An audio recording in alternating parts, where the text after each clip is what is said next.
Health New Zealand has proposed a significant restructuring of its data and digital operations.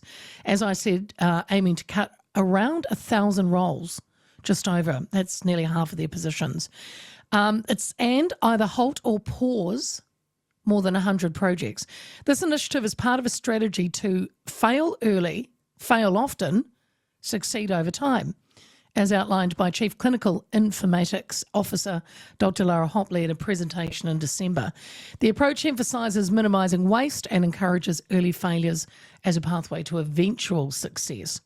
Now, the Public Service Association strongly criticised the proposed cuts, labelling them shocking, astonishing and basically unacceptable. Concerns have been raised about the potential risks to patients' care and the system stability, staff feedback highlighting fears of increased system failures and cybersecurity vulnerabilities, and we know that is a real problem.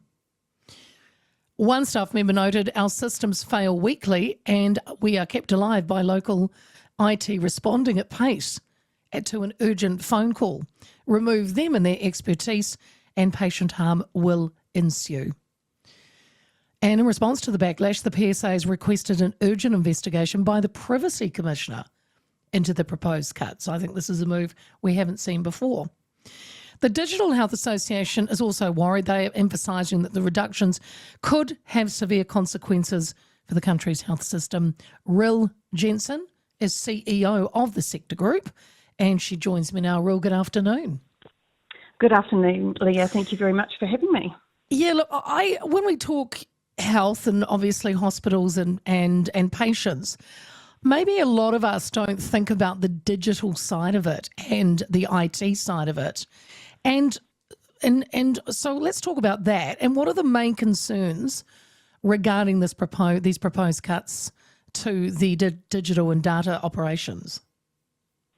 Yeah, look, I think that digital infrastructure is probably as key and critical as frontline staff and any staff that work within the health system.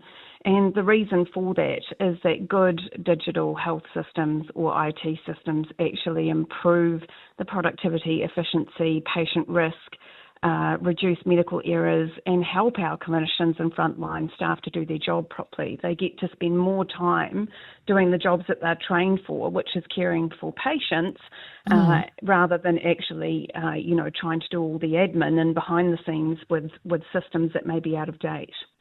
Can you elaborate, Ryl, on the potential risks to patient care if these IT or digital roles are significantly reduced? Yeah, sure. So what we have right now is a system that has quite a lot of legacy systems across the system. So for decades and decades, we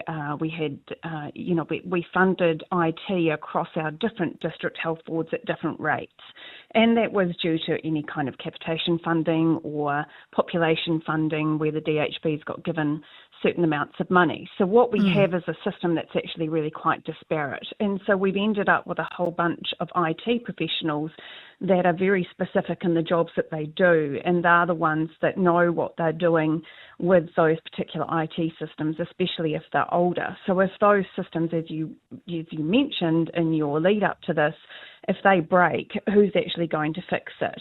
So what I do know is that there has been a consultation that has gone on, and that consultation with staff has now finished, and a lot of issues have been raised from the staff about where the weaknesses will come if the staff cuts go ahead as per proposed.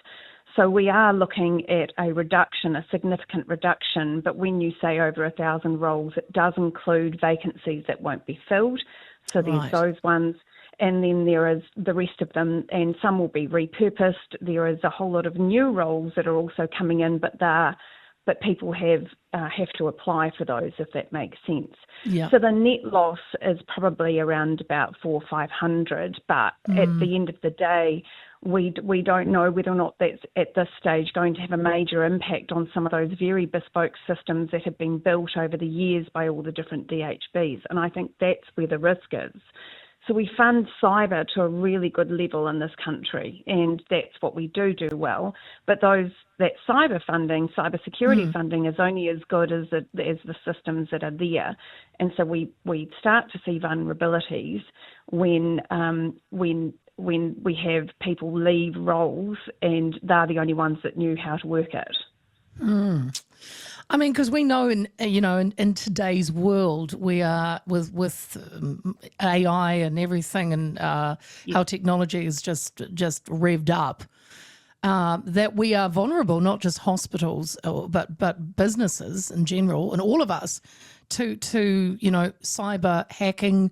I mean, didn't we see that a couple of years ago? Was it Waikato Hospital that was hacked and then held for ransom? And so are you concerned about that, about cybersecurity? Is this part of it? Look, I think we learned a lot from Waikato, and a lot of changes were made, and there is a team that is dedicated to cybersecurity within Health New Zealand, and that team is remaining the same, and so that is a good thing. And so we know we can have the public rest assured that this is all being thought about through all of this.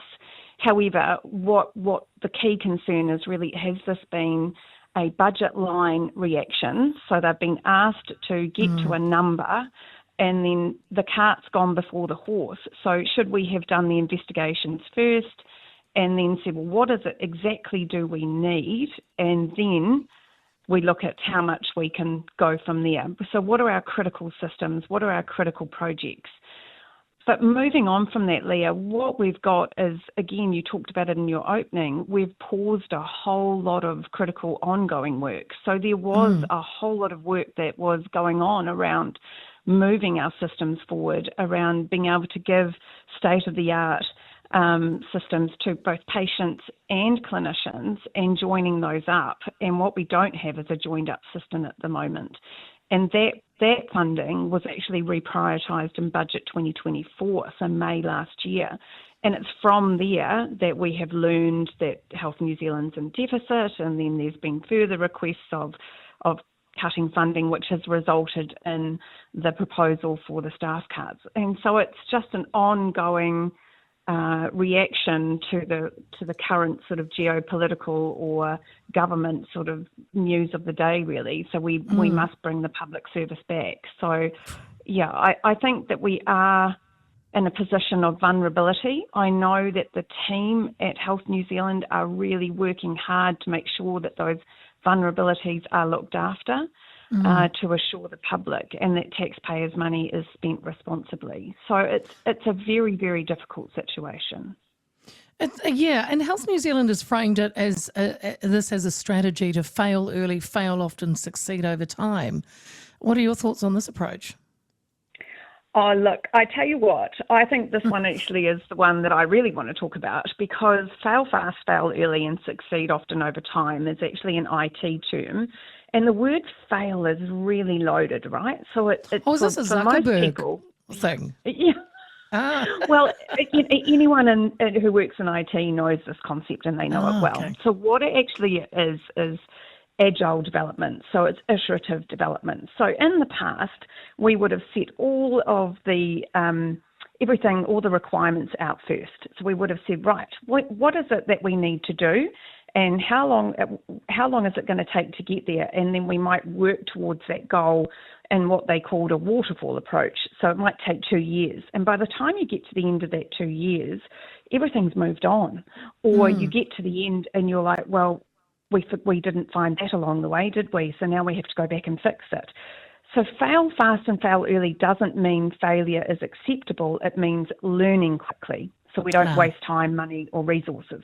Gotcha. So if I give you a layperson's view of it, think of it like building a house. If the foundation has cracks, you want to catch them before the walls and roof go up, not after. And so if you're looking at it afterwards, then you're actually up for a whole lot of cost. So fail fast, fail early is actually about saving taxpayer money and doing it in a really lean, efficient way. Does that make sense? It's well a really explained, Ryl, yes. Yeah, well, like I tried. But yeah. I got it. And then I think the other one is, how do you eat an elephant? One bite at a time. So, and so that's what the team are trying to do. I don't know, Ryl.